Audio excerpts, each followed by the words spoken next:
வணக்கம் நண்பர்களே. இதை ஒரு நிமிஷம் யோசிச்சு பாருங்களேன். ஒரு குழந்தை பிறக்கும் போது கோபத்தோடவா பிறக்குது? இல்லதானே? அப்புறம் ஏன் வயசு ஏற ஏற, அதுவும் இந்த டிஜிட்டல் காலத்துல சின்ன சின்ன விஷயத்துக்கு கூட தூக்கி போட்டு உடைக்குது, கத்துது? நாம் என்ன நினைக்கிறோம்? குழந்தைக்கு திமிர் அதிகமாகிடுச்சு, குறும்பு அதிகமாகிடுச்சு அப்படின்னு நினைச்சு அவங்கள அடிக்கிறோம், திட்டுறோம். ஆனா உண்மை என்ன தெரியுமா? சாணக்கியர் ஒரு விஷயம் சொல்றார். ஒரு விதையின் தவறுக்காக மரத்தை தண்டிக்காதே, விதையை சரியாக வளர்க்காத மண்ணையும் தண்ணீரையும் தான் ஆராய வேண்டும் என்றார். அப்போ குழந்தையோட கோபத்துக்கு காரணம் அவங்க இல்ல, நாம அவங்கள கையாளுற விதத்துல தான் ஏதோ ஒரு ரகசியம் முடிச்சு இருக்கு. உங்க குழந்தை போன் தரலன்னு கோபப்படுதா? சாப்பிட மாட்டேன்னு பிடிவாதம் பிடிக்குதா? மத்தவங்க முன்னாடி உங்களை அவமானப்படுத்துற மாதிரி கத்துதா? இதையெல்லாம் தடுத்து அந்த கோபக்கார குழந்தைய ரொம்ப அமைதியான, உங்கள் பேச்சை கேட்கிற ஒரு அறிவாளி குழந்தையா மாற்ற ஒரு மேஜிக் ஃபார்முலா இருந்தா எப்படி இருக்கும்? ஆமா, இது குழந்தைகள் வளர்ப்பு வீடியோ வரிசையில 3வது பகுதி. முதல் 2 பகுதி பார்க்காதவங்க இந்த வீடியோ முடிஞ்ச பிறகு டிஸ்கிரிப்ஷன்ல லிங்க் கொடுக்கிறேன், பாருங்க. சாணக்கியர் தன் அர்த்த சாஸ்திரத்துல குழந்தைகள் மனநிலையை பத்தியும் அவங்களை எப்படி சாதுரியமாக வழிகாட்டணும் அப்படிங்கறத பத்தியும் ரொம்ப அழகா விளக்கி இருக்கார். இந்த வீடியோல நாம பார்க்க போற அந்த 7 ரகசியங்கள் வெறும் அறிவுரை கிடையாது. ஒரு குழந்தை ஏன் கோபப்படுது, என்ன பண்ணா கோபத்தை தடுக்கலாம், அத பத்தி அக்கு வேற ஆணி வேற பார்க்க போறோம். நாளைக்கே உங்க வீட்டுல நீங்க ட்ரை பண்ணி பார்க்கக்கூடிய 7 பிராக்டிக்கல் டெக்னிக்ஸ் தான். இதையெல்லாம் நீங்க தெரிஞ்சுக்கிட்டா அப்புறம் உங்க வீட்டுல கத்தற சத்தமே இருக்காது, அன்பும் அமைதியும் மட்டும்தான் இருக்கும். வீட்டுக்குள்ள வந்தாலே ஒரு சின்ன விஷயத்துக்கு கூட குழந்தை கத்தி கூச்சல் போடுதா? சொன்ன பேச்ச கேட்கவே மாட்டேங்கிறான், எப்ப பாரு கோவம், பிடிவாதம் அப்படின்னு சொல்லி சொல்லி உங்களுக்கு ரத்த அழுத்தமே ஏறி போச்சா? ஏன் குழந்தை மட்டும் இப்படி பண்ணுது அப்படின்னு மனசுக்குள்ள புலம்புற பெற்றோரா நீங்க? அப்போ இந்த வீடியோ உங்களோட வாழ்க்கையே, உங்களோட பேரண்டிங் முறையையே அடியோட மாற்ற போகுது. இந்த 7 ரகசியங்களை பார்க்கறதுக்கு முன்னாடி எனக்கு உண்மைய மனசார ஒரு விஷயம் சொல்லுங்க. உங்க குழந்தை கோபப்படும் போது நீங்க என்ன செய்வீங்க? பதிலுக்கு கத்துவீங்களா, இல்ல அடிப்பீங்களா, இல்ல அமைதியா அவங்கள சமாளிப்பீங்களா? உங்க வீட்டுல உங்க குழந்தை அதிகமா எந்த விஷயத்துக்காக கோபப்படுது? இப்பவே கீழே காமெண்ட்ல டைப் பண்ணுங்க. ஏன்னா உங்களை போல ஆயிரக்கணக்கான பெற்றோர்கள் அதே பிரச்சனையோட தான் இந்த வீடியோவை பார்த்துட்டு இருக்காங்க. உங்களோட காமெண்ட் அவங்களுக்கு ஒரு பெரிய ஆறுதலா இருக்கும். மறக்காம சப்ஸ்கிரைப் பண்ணி சப்போர்ட் பண்ணுங்க. உங்களோட ஒரு காமெண்ட் இன்னொருவருக்கு இந்த வீடியோ போய் சேர உதவும். அதனால காமெண்ட் செய்ய மறந்துடாதீங்க. சரி, இனி ஒரு நொடி கூட நேரத்தை வீணடிக்க வேண்டாம். சாணக்கியர் காட்டிய வழியில் நம்ம குழந்தைகளோட கோபத்தை வேரோடு அறுக்கும் அந்த 7 மாபெரும் ரகசியங்கள் என்னென்ன வாங்க பார்ப்போம். 1. உணர்வை அங்கீகரிக்கும் ரகசியம். சாணக்கியர் ஒரு அருமையான விஷயம் சொல்றார். எதிரியின் ஆயுதத்தை பறிப்பதை விட அவன் ஏன் அந்த ஆயுதத்தை எடுத்தான் என்பதை புரிந்து கொள்வதே உண்மையான ராஜதந்திரம். குழந்தைகளோட கோப விஷயத்திலையும் இதுதான் 100க்கு 100 உண்மை. நம்ம வீட்டுல குழந்தை திடீர்னு கத்த ஆரம்பிச்ச உடனே நாம என்ன செய்வோம்? ஏய், எதுக்கு இப்படி கத்துற, வாயை மூடு, ஒழுங்கா போய் உட்காரு அப்படின்னு அவங்க கோபத்தை உடனே அடக்க பார்ப்போம் இல்லையா?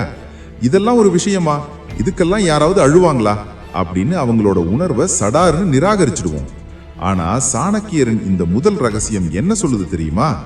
குழந்தையோட உணர்வை அடியோடு நிராகரிக்காதீங்க, அதை முதல்ல அங்கீகரியுங்கள். கொஞ்சம் ஆழமா யோசிச்சு பாருங்களேன். ஒரு குழந்தைக்குள்ள பயம் இருக்கு, ஏமாற்றம் இருக்கு, சோகம் இருக்கு, இல்ல பயங்கரமான பசி இருக்கு. ஆனா அம்மா, எனக்குள்ள ஏதோ ஒரு ஏமாற்றம் இருக்குமான்னு அந்த சின்ன குழந்தையால வார்த்தைகளால சொல்ல முடியுமா? கண்டிப்பா முடியாது. அவங்களுக்கு தெரிஞ்ச ஒரே மொழி கத்துறதும் அழுறதும் பொருள்களை தூக்கி வீசுறதும் தான். அவங்க செய்யற கோபம் ஒரு பிரச்சனை கிடையாது, அது அவங்க மனசுக்குள்ள இருக்கிற ஏதோ ஒரு பெரிய வழி வெளியில வர்ற ஒரு சிம்டம்ஸ். அந்த நேரத்துல நாம கோபப்படாதேன்னு சொல்லும் போது குழந்தைக்கு என்ன தோணும் தெரியுமா? அடடா, நம்ம அம்மா அப்பாவுக்கு நம்ம மனசுல இருக்கிற வலி புரியவே இல்லையே அப்படிங்கிற அந்த ஏமாற்றம் அவங்க கோபத்தை இரட்டிப்பாக்கும். அப்போ இந்த ரகசியத்தை நாம எப்படி பயன்படுத்துறது? இனிமே உங்க குழந்தை கோபப்பட்டு கத்தும் போது நீங்க அவங்க மேல எரியாம அமைதியா அவங்க கண் மட்டத்துக்கு கீழே இறங்கி உட்காருங்க. அவங்க தோலை தொட்டு ரொம்ப மென்மையான குரல்ல இப்படி சொல்லுங்க: எனக்கு புரியுதுடா, இன்னைக்கு நாம வெளியே போகலன்னு உனக்கு பயங்கர ஏமாற்றமா இருக்கு இல்ல? அல்லது உன் தம்பி உன் பொம்மையை உடைச்சது உனக்கு ரொம்ப கோபத்தை தருது இல்ல? எனக்கு புரியுது. பாருங்க, நீங்க அந்த இடத்துல நீ பண்றது தப்புன்னு தீர்ப்பு சொல்லல, உனக்கு கோபம் வருது, அது ஏன்னு எனக்கு புரியுதுன்னு அவங்க மனசை தொட்டுட்டீங்க. ஒரு குழந்தை தன்னோட உணர்வை பெத்தவங்க புரிஞ்சுக்கிட்டாங்க அப்படின்னு உணர்ற அந்த நொடியே அவங்க மூளையில இருக்கிற அந்த கோப புயல் பாதியா குறைஞ்சிரும். அவங்க பாதுகாப்பா உணர்வாங்க. அப்பாடா, நம்மள புரிஞ்சுக்கிட்டாங்கன்னு சாந்தமாவாங்க.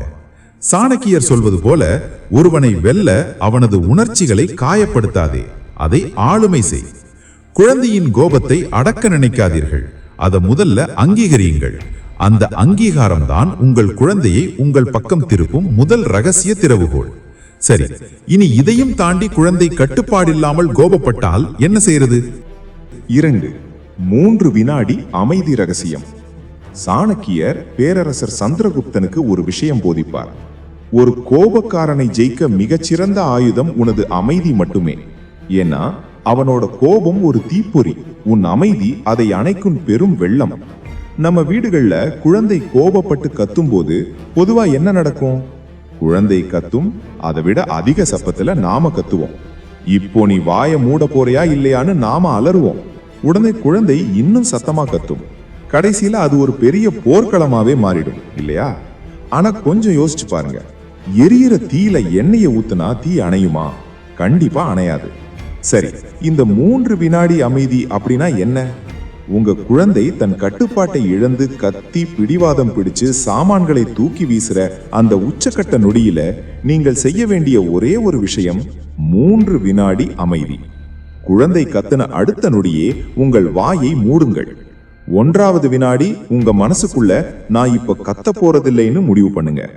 2வது வினாடி ஆழமா ஒரு மூச்சை உள்ள இழுத்து வெளியே விடுங்க. 3வது வினாடி உங்க முகத்துல கோபத்தை காட்டாம அமைதியான ஒரு பார்வையோட குழந்தைய பாருங்க. இந்த 3 வினாடிகள்ல நீங்க எந்த எதிர்வினையும் ஆற்றக்கூடாது. ஏன் இந்த 3 வினாடி அமைதி அவ்வளவு சக்தி வாய்ந்தது தெரியுமா? குழந்தை கத்தும்போது அவங்க மனசுக்குள்ள ஒரு எதிர்பார்ப்பு இருக்கும். நாம கத்துனா அம்மாவோ அப்பாவோ கண்டிப்பா கத்துவாங்க, பதிலுக்கு சண்டை நடக்கும்னு அவங்க நரம்பு மண்டலம் தயாரா இருக்கும். ஆனா நீங்க சாதாரண அமைதியாகும் போது குழந்தையின் மூளை குழம்பி போயிடும். என்னடா இது, நாம இவ்வளவு கத்துறோம், ஆனா அம்மாவோ அப்பாவோ எதுவுமே பேசாம அமைதியா இருக்காங்களே அப்படிங்கிற அந்த ஆச்சரியம் அவங்க கோபத்தோட வேகத்தை அப்படியே உடைச்சு தரைமட்டமாக்கிடும்.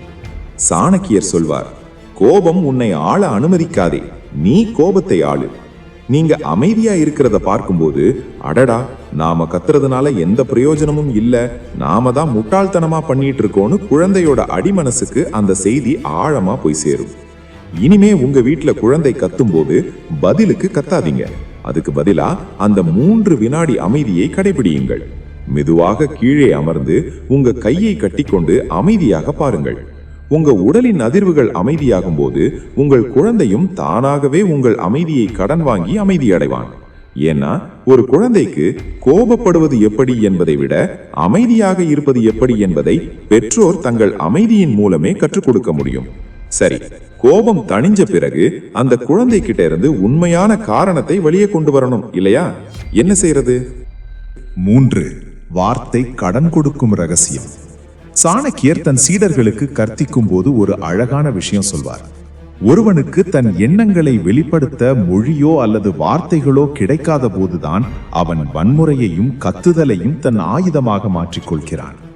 இது பெரியவர்களுக்கு மட்டுமில்லைங்க, நம்ம வீட்டு குட்டி பசங்களுக்கும் 100க்கு 100 பொருந்தும். கொஞ்சம் யோசிச்சு பாருங்க, நமக்கு மனசுல ஏதோ ஒரு கஷ்டம் ஏமாற்றம் இருந்தா நம்ம நண்பர்கள் கிட்டயோ துணைவி கிட்டயோ எனக்கு இன்னைக்கு மனசு சரியில்லைப்பான்னு தெளிவா பேசிடுவோம்.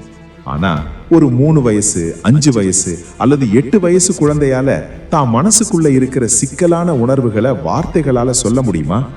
கண்டிப்பா முடியாது. அவங்களுக்குள்ள பயம் இருக்கும், ஏமாற்றம் இருக்கும், அம்மா நம்மளை கவனிக்கலையேங்கிற ஏக்கம் இருக்கும், அல்லது பயங்கரமான உடற்சோர்வு இருக்கும். இதையெல்லாம் எனக்கு ஏமாற்றமா இருக்குமான்னு சொல்ல தெரியாததால தான் அவங்க கதறி அழுறாங்க, கத்துறாங்க, கையில கிடைக்கிற பொருளை எல்லாம் தூக்கி வீசுறாங்க. சரி, இந்த வார்த்தை கடன் கொடுக்கும் ரகசியம்னா என்ன? அவங்களுக்கு வார்த்தைகள் தெரியாதப்போ ஒரு நல்ல பெற்றோரா நாம தான் அவங்க வார்த்தைகளை அவங்களுக்கு கடனாக கொடுக்கணும். குழந்தை கோபத்துல கத்தும் போது ஏன் கத்துறன்னு மிரட்டாம அவங்க என்ன நினைக்கிறாங்களோ அதை அவங்க சார்பா நீங்களே வார்த்தைகளா மாற்றி கொடுங்க. உதாரணத்துக்கு, பொம்மைக்காக கத்தும் போது உனக்கு அந்த பொம்மையோட இன்னும் கொஞ்ச நேரம் விளையாட ஆசையா இருக்கு, ஆனா அம்மா கிளம்ப சொல்றேன்னு உனக்கு கோபம் வருது, அப்படித்தானே? தம்பி மேல கோபப்பட்டு அடிக்கும்போது, தம்பி உன் டிராயிங்கை கிழிச்சது உனக்கு ரொம்ப கஷ்டமா இருக்கு, எனக்கு கோபம் வருதுன்னு உன்னால சொல்ல முடியல, அதான் அடிக்கிறியாடா? பாருங்க, நீங்க அவங்க மனசுல இருக்கிற உணர்வுக்கு சரியான வார்த்தையை கண்டுபிடிச்சு சொல்லும்போது குழந்தையோட மூளையில ஒரு பெரிய மாற்றம் நடக்கும். அவங்களுக்கு ஆச்சரியமா இருக்கும், அடடா, என் மனசுக்குள்ள இருந்த அந்த புயலுக்கு பேரு கோபம் தானா, அத அம்மா எவ்வளவு அழகா வார்த்தையா சொல்லிட்டாங்க அப்படின்னு அவங்க உணர்வாங்க. சாணக்கியர் சொல்வார், இருட்டில் இருக்கும் ஒருவனுக்கு வெளிச்சத்தை காட்டுவது போல குழப்பத்தில் இருக்கும் மனதிற்கு சரியான வார்த்தைகளை கொடுப்பது அவனை அமைதியாக்கும். அடுத்த முறை அவங்களுக்கு கோபம் வரும்போது அவங்களே கத்துறதை விட்டுட்டு, அம்மா எனக்கு இப்போ ரொம்ப கோபமா வருதுன்னு வார்த்தைகளால சொல்ல பழகிடுவாங்க. இனிமே உங்க குழந்தை கோபப்பட்டு பிடிவாதம் பிடிக்கும்போது கோபத்தை கண்டு பயப்படாதீங்க. அவங்க மனசுக்குள்ள என்ன உணர்ச்சி இருக்கும்னு யூகிங்க, அதை மென்மையான குரல்ல வார்த்தைகளா மாற்றி அவங்களுக்கு சொல்லி கொடுங்க. அடுத்த தடவை கோபம் வந்தா கத்தாதடா, எனக்கு கோபமா இருக்குன்னு வார்த்தையால சொல்லுன்னு அன்பா புரிய வைங்க. குழந்தைக்கு வார்த்தைகளை கடனாக கொடுங்கள், அவர்களின் கோபம் தானாகவே கரைந்துவிடும். சரி, இதையும் தாண்டி குழந்தை கட்டுப்பாடு இல்லாம கோபத்தின் உச்சத்துக்கு போனா அவங்களோட கவனத்தை நொடியில் திசை திருப்ப என்ன செய்யறது? 4. கவன திருப்புதல் ரகசியம். சாணக்கியர் தன் அர்த்த சாஸ்திரத்துல ஒரு அருமையான போர் தந்திரம் சொல்வார். ஒருவன் உன்னை நோக்கி பெரும் கோபத்தோடு பாய்ந்து வரும்போது அவனை எதிர்த்து போராடாதே, அவனது கவனத்தை வேறு பக்கம் திருப்பிவிடு. போரின் திசை மாறினால் அவனது கோபத்தின் வீகமும் தானாகவே அழிந்துவிடும். குழந்தைகளோட கோபம் உச்சகட்டத்தில் இருக்கும் போதும் இதே சாணக்கிய தந்திரம் தான் வேலை செய்யும். நாம என்ன பண்றோம் தெரியுமா? குழந்தை கோபத்தோட உச்சியில இருக்கும்போது அவங்க கிட்ட போய் பெரிய மனுஷன் மாதிரி அறிவுரை பேசிட்டு இருப்போம். இப்படி பண்ணக்கூடாது, அது தப்பு, ஒழுங்க இங்க வான்னு பாடம் எடுப்போம். ஆனா உண்மை என்ன தெரியுமா? கோபத்துல குழந்தை இருக்கும்போது அவங்க மூளையோட யோசிக்கும் பகுதி வேலை செய்யாது. அந்த நேரத்துல நீங்க என்ன சொன்னாலும் அவங்க காதுல விழாது, மனசுல ஏறாது. சரி, இந்த கவன திருப்புதல் ரகசியம் எப்படி வேலை செய்யும்? அவங்களோட கவனத்தை சட்டென வேறொரு விசித்திரமான அல்லது சுவாரஸ்யமான விஷயத்துக்கு மாத்தணும். ஆனா கவனிக்கணும், கவன திருப்புதல்னா உடனே போனை எடுத்து கையில கொடுக்கறது இல்ல. அது ரொம்ப தப்பான வழி. கவன திருப்புதல்ங்கிறது அவங்களோட கற்பனையையும் ஆர்வத்தையும் தூண்டுற மாதிரி இருக்கணும். உதாரணத்துக்கு, குழந்தை கத்தி அழுதுகிட்டு இருக்கும்போது நீங்க அவங்க கோபத்தை பத்தி பேசாம திடீர்னு ஆச்சரியமா சுவரை பார்த்து, ஏய் அங்க பாருடா, அந்த சுவத்துல ஒரு குட்டி எறும்பு எவ்வளவு பெரிய அரிசியை சுமந்துட்டு போகுது பாரு அப்படின்னு சத்தமா சொல்லுங்க. அல்லது திடீர்னு அவங்க கைய பிடிச்சு, ஐயோ உன் கையில ஏதோ புதுசா ஒண்ணு இருக்கே, இது என்ன மச்சமா இல்ல பூச்சியா அப்படின்னு ஒரு ஆச்சரியமான கேள்வியை கேளுங்க. இதன் பின்னால் இருக்கும் சாணக்கிய சாதுரியம். குழந்தையோட மூளை ரொம்ப சுவாரஸ்யமானது நண்பர்களே. அதுல ஒரே நேரத்துல 2 தீவிரமான உணர்ச்சிகள் இருக்க முடியாது. அவங்க தீவிரமான கோபத்துல இருக்கும்போது நீங்க திடீர்னு ஒரு ஆச்சரியத்தையோ அல்லது ஆர்வத்தையோ கொடுக்கும்போது அவங்க மூளை கோபத்தை மறந்துட்டு அந்த ஆச்சரியத்துக்குள்ள சடார்னு தாவிரும். சாணக்கியர் சொல்வார், கோபத்தின் பலத்தை உடைக்க மிக எளிய வழி அதை வேறு திசைக்கு திருப்புவதுதான். அவங்க கவனத்தை மாற்றின அடுத்த நொடியே அவங்க அழுகை பிடிவாதம் தளர்ந்து எங்க என்னதுன்னு உங்களை பார்க்க ஆரம்பிச்சிடுவாங்க. ஆபத்தான அந்த கோப புயலை நீங்க தந்திரமா கடந்து வந்துடுவீங்க.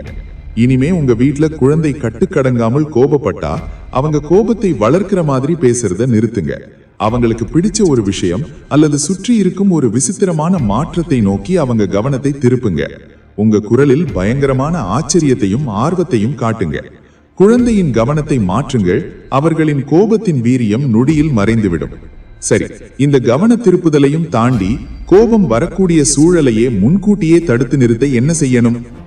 5. முன்கூட்டியே எச்சரிக்கும் ரகசியம். சாணக்கியர் தன் யுத்த தந்திரங்கள்ல ஒன்னு சொல்வார், ஒரு போரை வெல்வதை விட போர் நடப்பதற்கான சூழலையே முன்கூட்டியே கணித்து அதை தடுப்பவனே சிறந்த ராஜதந்திரி.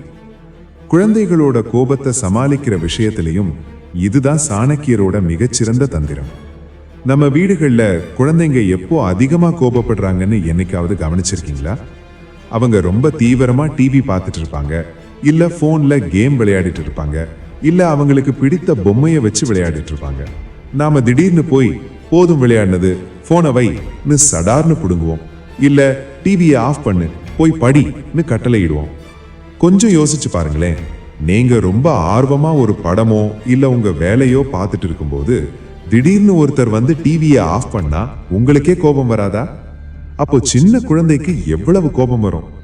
அவங்க கோபப்படுறதுக்கு காரணம் அந்த திடீர் மாற்றம் தான். குழந்தைகளோட மூளையால ஒரு வேலையிலிருந்து இன்னொன்றிற்கு உடனே டக்குன்னு மாற முடியாது. அவங்களுக்கு அந்த மனநிலை மாற்றத்திற்கு கொஞ்சம் நேரம் தேவைப்படும். அதனாலதான் சாணக்கியரின் இந்த 5வது ரகசியம் என்ன சொல்றதுன்னா, சடார்னு கட் பண்ணாதீங்க, முன்கூட்டியே எச்சரியுங்கள். அதாவது அவங்க விளையாட்டை நிறுத்துறதுக்கு முன்னாடி அவங்களுக்கு ஒரு தயாரிப்பு நேரத்தை ரகசியமாக கொடுக்கணும். உதாரணத்துக்கு போனையோ டிவியையோ பிடுங்கிறதுக்கு முன்னாடி 10 நிமிடத்திற்கு முன்பே போய் சொல்லுங்க, செல்லம் இன்னும் 10 நிமிஷத்துல நாம போனை வச்சிடணும், சரியா? அப்புறம் 5 நிமிஷம் இருக்கும்போது, இன்னும் 5 நிமிஷம் தாண்டா இருக்கு, சீக்கிரம் கேமை முடிச்சுக்கோ. அப்புறம் 1 நிமிஷம் இருக்கும்போது, கடைசி 1 நிமிஷம் கவுண்ட் டவுன் ஸ்டார்ட். இதன் பின்னால் இருக்கும் சாணக்கிய தந்திரம் பாருங்க. நீங்க இப்படி 10 நிமிஷம் 5 நிமிஷம்னு முன்கூட்டியே நினைவூட்டும் போது குழந்தையின் மூளை அந்த மாற்றத்திற்கு தன்னை தயார்படுத்திக் கொள்ளும். அவங்களுக்குள்ள ஒரு எண்ணம் உருவாகிடும், ஓகே இன்னும் கொஞ்ச நேரத்துல நாம இதை நிறுத்தணும்னு. அவங்க மனசு அதுக்கு ஒத்துழைக்க ஆரம்பிச்சிடும். சாணக்கியர் சொல்வார், திடீர் தாக்குதல் எதிரியை நிலைகுலைய வைக்கும், முன்கூட்டிய அறிவிப்பு அவனை கட்டுக்குள் வைக்கும். நீங்க திடீர் தாக்குதல் நடத்தாம இப்படி முன்கூட்டியே எச்சரிக்கும் போது அவங்க கோபப்பட்டு கத்துறதுக்கான காரணமே இல்லாம போயிடும். அம்மா ஏற்கனவே சொன்னாங்க தானே, அமைதியா போனையோ பொம்மையோ உங்ககிட்ட கொடுத்துடுவாங்க. இனிமே உங்க வீட்டுல எந்த ஒரு விஷயத்தையும் திடீர்னு நிறுத்தாதீங்க. கிளம்புவதாக இருந்தாலும், சாப்பிடுவதாக இருந்தாலும், விளையாட்டை நிறுத்துவதாக இருந்தாலும் குறைந்தபட்சம் 5-10 நிமிடங்களுக்கு முன்பே எச்சரிக்கை கொடுங்கள். அதை அன்பாக ஒரு விளையாட்டை போல நினைவூட்டுங்கள். அவங்களுக்கு அந்த தயாரிப்பு நேரத்தை கொடுத்து பாருங்க. பிடிவாதமும் கோபமும் உங்கள் வீட்டை விட்டு ஓடி போயிடும். சரி, கோபத்தின் உச்சத்தில் இருக்கும் குழந்தையை ஒரே ஒரு செய்கையினாலே அமைதியாக்கும் சாணக்கியரின் 6வது ரகசியம் இருக்கு. தொடர்ந்து பார்ப்போம். 6. கட்டிப்பிடி வைத்தியம் ரகசியம். சாணக்கியர் பேரரசர் சந்திரகுப்தனுக்கு சொன்ன விஷயம். 1000 சொற்கள் செய்ய முடியாத மாற்றத்தை சரியான நேரத்தில் செய்யப்படும் ஒரு அன்பான செய்கை செய்து முடித்துவிடும். குழந்தைங்களோட கோபத்தை வேரோடு அறுக்க இந்த கட்டிப்பிடி வைத்தியம் ஒரு பெஸ்ட் சொல்யூஷன். நம்ம வீடுகள்ல குழந்தைங்க கோபத்துல கத்தும்போது, அழுது ஆர்ப்பாட்டம் பண்ணும்போது நாம என்ன செய்வோம்? அங்க தள்ளிப்போ, இங்கே வராத, என்கிட்ட பேசாத அப்படின்னு அவங்கள நம்ம விட்டு விலக்கி வைப்போம் இல்லையா? அவங்க கோபப்படும் போது நாம அவங்கள விட்டு தூரமா போவோம். ஆனா உண்மை என்ன தெரியுமா? குழந்தை கோபப்படும் போது அவங்களுக்கு உண்மையிலேயே தேவைப்படுறது கோபமான பேச்சுக்கள் இல்ல, உங்களோட அரவணைப்பு மட்டும்தான். இதன் பின்னால் இருக்கும் அறிவியல் மற்றும் சாணக்கிய தந்திரம். குழந்தை தீவிர கோபத்துல இருக்கிறப்போ அவங்க மூளையில கார்டிசால் அப்படிங்கிற மன அழுத்த ஹார்மோன் பயங்கர வேகத்துல சுரக்கும். அந்த நேரத்துல அவங்களால தன் கட்டுப்பாட்டையே இழந்து போயிருப்பாங்க. அவங்களுக்குள்ள ஒரு பெரிய பயமும் பாதுகாப்பில்லாத உணர்வும் இருக்கும். அந்த நேரத்துல நீங்க எந்த பேச்சும் பேசாமல், எந்த அறிவுரையும் சொல்லாமல் அமைதியா போய் அவங்களை இறுக்கமாக நெஞ்சோடு அணைத்து கட்டிப்பிடித்துக் கொள்ளுங்கள். நீங்க அவங்கள கட்டிப்பிடிக்கும் போது என்ன நடக்கும் தெரியுமா? அவங்க உடம்புல ஆக்சிடோசின் அப்படிங்கிற அன்பை பொழியும் ஹார்மோன் சுரக்க ஆரம்பிக்கும். அது அவங்க மூளையில இருக்கிற அந்த கோப ஹார்மோனை ஒரே நொடியில அணைத்து சுக்கு நூறா உடைத்து விடும். சாணக்கியர் சொல்வார், கடினமான பாழையை கூட மென்மையான நீர்த்துளிகள் உடைத்துவிடும். விரைப்பான கோபத்தை அன்பான தொடுதால் தணித்துவிடும். சரி, இதை எப்படி சரியாக பயன்படுத்துவது? குழந்தை கத்தும் போது நீங்க அவங்க கிட்ட சண்டைக்கு போக கூடாது. மெதுவா அவங்க கிட்ட போங்க. அவங்க கை கால்களை உதைத்தாலும் அதை மென்மையா விளக்கிட்டு அவங்கள உங்க மார்போட சேர்த்து இறுக்கமா அணைத்துக் கொள்ளுங்க. அவங்க காரு கிட்ட மெதுவா, அம்மா இங்கதான் இருக்கேன்டா, உனக்கு எதுவும் இல்ல, நான் இருக்கேன் அப்படின்னு ஒரு மெல்லிய குரல்ல சொல்லுங்க. ஆரம்பத்துல குழந்தை உங்களை தள்ளிவிட பார்க்கும். ஆனா நீங்க விலகாமல் ஒரு 20 வினாடிகள் அமைதியா அணைத்து பிடிச்சிருந்தீங்கன்னா அவங்க உடம்பு அப்படியே தளர்ந்து உங்கள் தோள் மேல சாய்ந்து அமைதியாயிடுவாங்க. அவங்க கோபம் கண்ணீரா கரைந்து ஓடிடும். இனிமே உங்க குழந்தை கட்டுக்கடங்காமல் அழும்போது அல்லது கோபப்படும் போது அவர்களோடு வார்த்தை போர் நடத்தாதீர்கள். அமைதியாக சென்று அவர்களை இறுக்கமாக அணைத்துக் கொள்ளுங்கள். உங்க உடலின் அன்பான அதிர்வுகள் அவங்க கோபத்தை முழுமையா தணிக்கட்டும். அன்பை விட பெரிய ஆயுதம் இந்த உலகத்துல எதுவுமே இல்லை நண்பர்களே. சரி, கோபம் தணிஞ்ச பிறகு குழந்தை ஆயுசுக்கும் மீண்டும் கோபப்படாமல் இருக்க செய்யலாம். 7. அமைதியான நேர பாராட்டு ரகசியம். சாணக்கியர் அருமையான உளவியல் தந்திரத்தை சொல்வார். ஒரு வீரன் தவறும் போது தண்டனை கொடுப்பதை விட அவன் சரியாக செயல்படும் நேரத்தில் அவனை பாராட்டி வெகுமதி அளிப்பதே அவனை வாழ்நாள் முழுதும் உனக்கு விசுவாசமானவனாக மாற்றும். குழந்தைகளை வளர்க்கிற விஷயத்திலையும் இதுதான் சாணக்கியரோட மிகச்சிறந்த கடைசி ரகசிய திறவுகோல். நம்ம வீடுகள்ல நாம என்ன பெரிய தவறு பண்றோம் தெரியுமா? குழந்தை எப்பெல்லாம் கோபப்பட்டு கத்துறானோ, எப்பெல்லாம் சாமான்களை தூக்கி வீசுறானோ, அப்போ மட்டும் நாம ஓடி போய் அவன் கிட்ட கவனத்தை செலுத்துவோம், திட்டுவோம், பேசுவோம், ஏதோ ஒண்ணு பண்ணுவோம். ஆனா அதே குழந்தை அமைதியா உட்கார்ந்து வரைஞ்சிட்டு இருக்கும் போதோ, சமத்தா சாப்பிடும் போதோ, தன் பொம்மைகளை ஒழுங்கா எடுத்து வைக்கும் போதோ நாம அவனை கண்டு கொள்ளவே மாட்டோம். அப்பாடா இப்போதான் அமைதியா இருக்கான்னு நாம நம்ம வேலையை பார்க்க போயிடுவோம். இதனால குழந்தையோட அடிமனசுல என்ன பதிவு தெரியுமா ஆகும்? ஓ, நாம அமைதியா இருந்தா நம்ம அம்மா அப்பா நம்மை கவனிக்க மாட்டாங்க, நாம கத்தினாதான் நம்ம எல்லாரும் கவனிப்பாங்க அப்படின்னு அவங்க மூளை தவறா புரிஞ்சுக்கிச்சுன்னா அவங்க வேணும்னே கோபப்பட ஆரம்பிச்சிடுவாங்க. சாணக்கியரின் இந்த 7வது ரகசியம் என்ன சொல்லுதுன்னா, குழந்தை கோபப்படும் போது கொடுக்கிற கவனத்தை விட அவங்க அமைதியா இருக்கிற நேரத்துல அதிக கவனமும் பாராட்டும் கொடுங்க. குழந்தை கோபப்படாம ஒரு சூழ்நிலையை ரொம்ப பொறுமையா கையாளும் போது அந்த இடத்தை விட்டு நகராம அவங்க கிட்ட ரகசியமாக போய் அவங்க காதோட காதா ரொம்ப அன்பா பாராட்டுங்க. உதாரணத்துக்கு, குழந்தை தன் தம்பி கிட்ட பொம்மையை பகிர்ந்து கொள்ளும் போது, இன்னைக்கு நீ கோபப்படாம தம்பிக்கு பொம்மையை கொடுத்த பாரு, உண்மையிலேயே நீ எவ்வளவு பெரிய நல்ல பையன் தெரியுமா, I am so proud of யூன்னு சொல்லுங்க. கத்த வேண்டிய இடத்துல அமைதியா இருக்கும்போது, இன்னைக்கு நாம கடைக்கு போனப்போ நீ பிடிவாதம் பிடிக்காம சமத்தா வந்தியே, உன்னோட இந்த அமைதி எனக்கு ரொம்ப பிடிச்சிருக்கிறான்னு சொல்லுங்க. பாருங்க, நீங்க அந்த அமைதியான நேரத்துல அவங்கள கட்டி பிடிச்சு பாராட்டும் போது அவங்க மூளையில டோபமைன் அப்படிங்கிற மகிழ்ச்சி ஹார்மோன் சுரக்கும். அவங்களுக்கு என்ன தோணும் தெரியுமா? அடடா, நாம கத்துறதை விட இப்படி அமைதியா இருக்கிறது தான் அம்மா அப்பாவிற்கு ரொம்ப பிடிச்சிருக்கு, அவங்க நம்ம மேல உயிரையே வச்சிருக்காங்க அப்படின்னு அவங்க மனசுல ஆழமா பதியும். சாணக்கியர் சொல்வார், எந்த ஒரு நற்பண்பு பாராட்டப்படுகிறதோ அது மனிதனின் குணத்தோடு நிலையாக தங்கிவிடும். நீங்க அவங்களோட அமைதியை பாராட்ட பாராட்ட அவங்க ஆயுசுக்கும் கோபப்படுவதை விட்டுட்டு ஒரு அமைதியான ஒரு புத்திசாலி குழந்தையா மாற ஆரம்பிச்சிடுவாங்க. இனிமே உங்க வீட்ல குழந்தை அமைதியாகவும் சமத்தாகவும் இருக்கும் தருணங்களை தவற விடாதீர்கள். அவங்க காதோட காதாக மனசார பாராட்டுங்க. அவங்க நல்ல பழக்கங்களுக்கு முக்கியத்துவம் கொடுங்க. கோபம் தானாகவே காணாமல் போய்விடும். இந்த 7 சாணக்கிய ரகசியங்களையும் உங்க வீட்ல முயற்சி செய்து பாருங்க. உங்கள் குழந்தையின் வாழ்க்கையிலும் உங்கள் குடும்பத்தின் அமைதியிலும் ஒரு மிகப்பெரிய மாற்றம் நிச்சயம் நடக்கும். நண்பர்களே, இதுவரைக்கும் நாம பார்த்த இந்த 7 சாணக்கிய ரகசியங்களும் வெறும் டிப்ஸ் கிடையாது, உங்கள் குடும்பத்துல அமைதியை கொண்டு வர்ற ஒரு மகத்தான தந்திரங்கள். நாம பார்த்த அந்த 7 விஷயங்களையும் ஒரு முறை மனசுல ஆழமா நினைத்து பார்ப்போம். 1. உணர்வை அங்கீகரித்தல். குழந்தையின் கோபத்தை அடக்காமல் உன் வலி எனக்கு புரியுது என அங்கீகரிப்பது. 2. 3 வினாடி அமைதி. குழந்தை கத்தும்போது நீங்களும் கத்தாமல் 3 வினாடி ஆழ மூச்செடுத்து அமைதியாக இருப்பது. 3. வார்த்தை கடன் கொடுத்தல். கோபத்திற்கான காரணத்தை சொல்ல தெரியாத குழந்தைக்கு சரியான வார்த்தைகளை சொல்லிக் கொடுப்பது. 4. கவன திருப்புதல். கோபத்தின் உச்சத்தில் இருக்கும் குழந்தையின் கவனத்தை சாதுரியமாக ஆச்சரியத்தின் பக்கம் திருப்புவது. 5. முன்கூட்டியே எச்சரித்தல். திடீரென எதையும் தடுக்காமல் 5 முதல் 10 நிமிடங்களுக்கு முன்பே தயாரிப்பு நேரம் கொடுப்பது. 6. கட்டிப்பிடி வைத்தியம். எந்த பேச்சும் இல்லாமல் அன்பான அணைப்பால் மூளையின் கோப ஹார்மோனை கட்டுப்படுத்துவது. 7. அமைதியான நேர பாராட்டு. குழந்தை அமைதியாக இருக்கும் தருணங்களை ரகசியமாக பாராட்டி அதை அவர்களின் நிரந்தர பழக்கமாக மாற்றுவது. குழந்தைகள்ங்கிறது நாம வார்த்தைகளால எழுதுற கவிதை இல்லை நண்பர்களே, நாம நடந்து கொள்ற விதத்தை பார்த்து உருவாகிற பிம்பம். சாணக்கியர் ஒரு அருமையான விஷயம் சொல்வார், நாளை உன் குழந்தை எப்படி இருக்க வேண்டும் என்று நீ நினைக்கிறாயோ இன்று நீ அப்படி நடந்து கொள் என்றார். இன்னைக்கு நாம அவங்க கோபத்துக்காக அவங்கள அடிக்கிறதும் திட்டுறதும் அவங்க மனசுல பெரிய வடுவைத்தான் உருவாக்கும். ஆனா இந்த 7 ரகசியங்களை நீங்க பொறுமையா உங்களோட அன்றாட வாழ்க்கையில பயன்படுத்த ஆரம்பிச்சா அடுத்த சில வாரங்கள்ல உங்க வீட்ல ஒரு பெரிய அற்புதத்தை பார்ப்பீர்கள். அதே குழந்தை உங்களை ஓடி வந்து கட்டிப்பிடிக்கும். தன் உணர்வுகளை அன்பா வார்த்தைகளால சொல்லும். உங்க பேச்சை கேட்கும் ஒரு தங்கமான குழந்தையா மாறும்.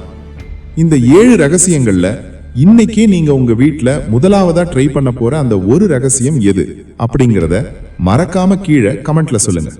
உங்களோட கமெண்ட் மற்ற பெற்றோர்களுக்கும் ஒரு பெரிய ஊக்கமா இருக்கும். உங்க வாழ்க்கையை, உங்கள் எண்ணங்களை, உங்களோட குடும்பத்தை நேர்மறையான பாதையில மாற்றக்கூடிய இது போன்ற ஆழமான சக்தி வாய்ந்த கருத்துக்கள் உங்களுக்கு தொடர்ந்து வேணும்னா இப்பவே நம்ம திங்க் மோட்டிவேஷன் தமிழ் சேனலை சப்ஸ்கிரைப் பண்ணிக்கோங்க.